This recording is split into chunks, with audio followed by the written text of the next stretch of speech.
But the people who were buying real estate and are still buying real estate were making the exact same mistakes that people made in the stock market. They were not basing their investment decision based on the fundamental value of the asset. They were basing it on the belief that prices would rise, on the belief that there would always be a greater fool willing to accept more losses because there was no such, real estate would always go up. It was a sure thing. Just buy it. It doesn't matter what you pay for it. It doesn't matter what the rent is, because it's always going to appreciate.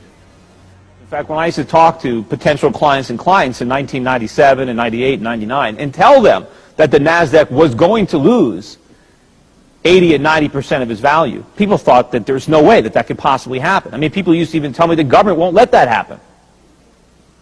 Well, it happened. A lot of people today in the real estate market have the same idea when I tell them that property prices are going to drop 50, 60, 70, 80%. They don't think it can happen. They don't think the government will let it happen. Well, it happened in the stock market, and it's going to happen in the real estate market. Where are we now? Well, over the next year or two, you've got about $2 trillion of adjustable rate mortgages that are going to reset. Now, where are homeowners going to get the money to make these mortgage payments? It's not like they're sitting on a pile of cash.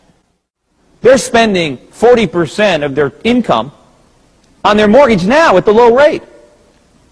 How are they going to afford to make these payments when the rate's 8% or 9%?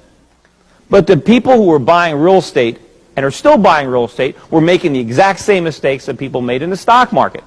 They were not basing their investment decision based on the fundamental value of the asset. They were basing it on the belief that prices would rise. The person in California who maybe made $50,000 or $60,000 a year believed that by buying a house, he was going to have an extra $250,000 a year in income just because he owned a house.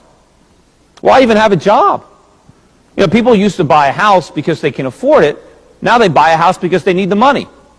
And people forget that real estate depreciates, that houses have to be maintained, that they cost money. They forgot that when they were speculating. In fact,